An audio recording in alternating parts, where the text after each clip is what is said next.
otra vez aquí en el aire, dispuestos a debatir y a seguir profundizando en esto que tiene que ver con el derecho a la información o de la información. Y para eso está Manuel Larrondo. Hola Manuel, buenas noches. Él es abogado especialista en derecho a la intimidad, ganador de un premio muy específico, el Premio Estímulo de la Academia Nacional de Derecho y Ciencias Sociales de Buenos Aires, justamente por un trabajo Intimidad y Privacidad en el Derecho. Además es docente de la Facultad de la Universidad de La Plata en Derecho a la Comunicación y tantas otras cosas más. Pero aquí te tenemos para que nos aclares aspectos técnicos que son por ahí difíciles, ¿no?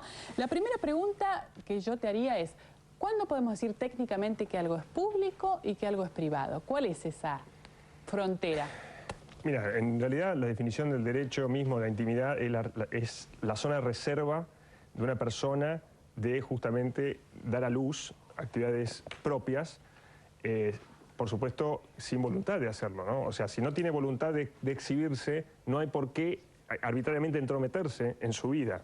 El tema es que, por ejemplo, en la facultad a veces debatimos, una persona que está en un estadio de fútbol, presentando un encuentro, y de repente hoy las cámaras lo toman sufriendo el gol de su equipo.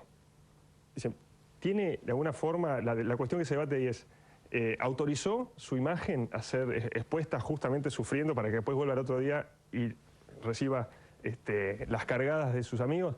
Bueno, hay límites, porque no es lo mismo estar en un estadio de fútbol con todas las cámaras sabiendo que está filmado que estar en el patio de su casa tomando sol sin ropa y que un paparazzi con un lente se entrometa. Hay diferencias, hay un interés público. Por ejemplo, si está alguien en una, no sé, en una disco, porque en la cancha sabés que está la televisación, hoy más que nunca te diría, pero si estás en una disco que es un lugar público, pero no necesariamente tiene que haber cámaras de video o fotógrafos, ¿tenés derecho o no? Tenés derecho vos, con tu imagen, a decir cuándo autorizás a que esa imagen se divulgue. Lo que pasa es que eso en general el tema es que es una trampa, porque uno puede hacerlo a posteriori, digamos, una vez que vio la imagen en un medio o que alguien la visitó. Si vos me decís en la práctica que un fotógrafo vaya, ¿te puedo sacar una foto? Es muy difícil. Si estás en un evento, en una discoteca, con la música, con el ruido, que digan, ¿te saco una fotito? No, no se da en la práctica. Ahora, si esa foto después, que es tomada la disco, es publicada en revistas o en otros medios masivos, donde se dice, mira, fulano que está casado, está en el boliche con otra chica, bueno, ahí ya se está vulnerando su intimidad y eventualmente su imagen, porque de alguna forma no se prestó, más allá que está en una disco, a que esa imagen sea difundida en medios gráficos, delimitando o informando acerca de una conducta que él no quiso, más allá que se expuso, ¿no?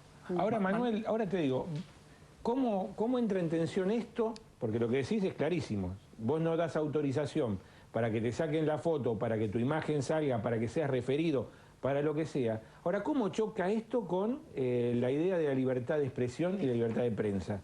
Porque dice, bueno, yo lo vi a tal persona y me parece que estaba con otra chica y no corresponde, y por eso lo puse en el diario. ¿Qué pasa ahí?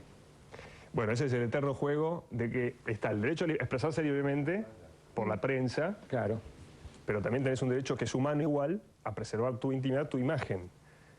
Creo que la base o el parámetro para medirlo es el interés público que genera esa información, esa imagen, para publicarlo o no. Claro. Manuel, yo iba a plantear algo un poco más extremo, que tiene que ver cuando se produce de pronto un accidente terrible en una ruta, el accidente conmociona a todo un país y hay muertes. Y entonces los medios muestran descarnadamente el dolor de las familias, por ejemplo. Digo, ahí se está invadiendo desde el punto de vista legal, por supuesto, ¿no? Sí, sí. Digo, ¿se está invadiendo la privacidad de las personas? En mi opinión sí se está invadiendo. Yo, concreto, el Código Civil que te dice arbitrariamente se entrometa en la vida privada.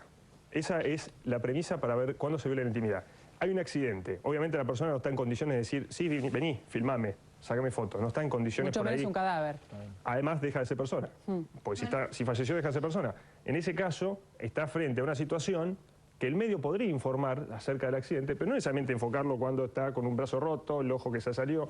Lo mismo es para el caso de Almazo, que se exhibieron las fotos del cadáver. ¿Y qué pasa con el tema de la causa judicial al ser revelada? Mira, con el tema del cadáver, lo que pasa ahí es que la intimidad de la víctima, en este caso, no es de la víctima porque es fallecida, es una persona muerta, no es persona, es un derecho personalísimo la intimidad, pasa a ser de los familiares, que se ha vulnerado la intimidad de su familia. En todo caso, lo que se ha afectado es la memoria que tienen esos familiares respecto a la imagen que tenían de su madre, que de repente todo el mundo, hoy estamos acá hablando de esto, sabiendo qué foto salió por el noticiero, desnuda. Entonces se está afectando la intimidad y la memoria de esa mujer. Manuel, Pero yendo concretamente al caso de Facundo, persona viva que está entre nosotros, por ejemplo, se difundió que es homosexual. Este es un dato que hace a su intimidad. ¿Es pertinente, es necesario, aclara? ¿Por qué lo sabemos? Si me preguntás, yo lo vi justamente en una cámara oculta que le hicieron, una herramienta que se utiliza sin que la persona sepa, con lo cual hasta podría llegar a confesar X cuestiones en contra de sus derechos, que ninguno está obligado a declarar contra sí mismo. Capaz que esa cámara oculta dice, sí, yo la maté. ¿Qué hacemos ahí?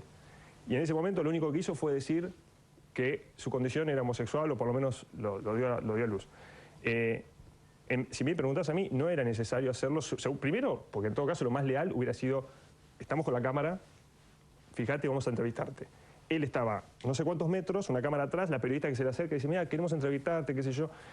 Me parece que es una práctica desleal. ¿Estás hablando del caso de la Liga? Claro, de la Liga. La entrevista de María Julia Oliván, sí. donde ella se le acerca como para hacer una entrevista, hacer la entrevista, y el camarógrafo estaba a unos cuantos metros, tomando las imágenes, grabando, porque el sonido sí lo tenía activado ella. El sonido lo tenía activado. Y después aparecieron medios gráficos de él diciendo sus conductas sexuales, en qué manera influye en la causa judicial de la muerte de su madre, sacaron conjeturas, sacaron a relucir que son cuestiones propias, que haga lo que quiera de su vida. ¿Qué nos interesa a nosotros como opinión pública? Eso lo somete pero es como que en nombre de la legitimidad que a los medios le da la libertad de expresión, la libertad de prensa, que tanto nos costó a todos en general, sacan lo que se les antoja. No, Nadie el riesgo, se hace responsable. yo creo que el riesgo más peligroso que se corre con esto es este abuso constante que hay de ciertos medios. Obviamente la libertad de expresión hay que protegerla, para mí, en forma muy amplia, pero el riesgo que se corre es que después tenemos sentencias eventualmente o condenas grandes económicamente, censura, limitación con la libertad de expresión. Claro. Posteriores, pero son abusadoras de otro derecho, que es su intimidad. Claro. A ver, yendo al derecho a la información o de la información, para repasarlo, tiene que ver con el derecho que tiene cualquier persona a investigar, tener una opinión y difundirla por cualquier medio. ¿No es cierto? Es eso. Sí. Entonces, ¿cuál es el límite, digamos? Cuando yo digo, bueno, esto lo puedo difundir porque es mi derecho, y cuándo no, cuando afecta a un tercero. ¿Quién determina eso? ¿Se determina caso por caso? ¿Está escrito, estipulado? No tenés censura previa. Claro. La prohibición de censura previa. Pero si nos vamos a la letra de la Constitución, está prohibido la censura previa. Bueno, todo el mundo puede expresar ideas por la prensa. ¿Qué son las ideas? ¿Son las imágenes las ideas? Manuel. Entonces hay una teoría que dice que las imágenes están excluidas de esa protección constitucional. Con lo cual esas imágenes podrían llegar a ser censuradas. Hay una discusión, si quieren, doctrinaria. ¿Y qué pasa cuando los periodistas son agredidos, como en el caso Maradona o el fotógrafo de Britney Spears? En ese caso, ¿qué se corre? ¿En favor del periodista o de la intimidad del famoso?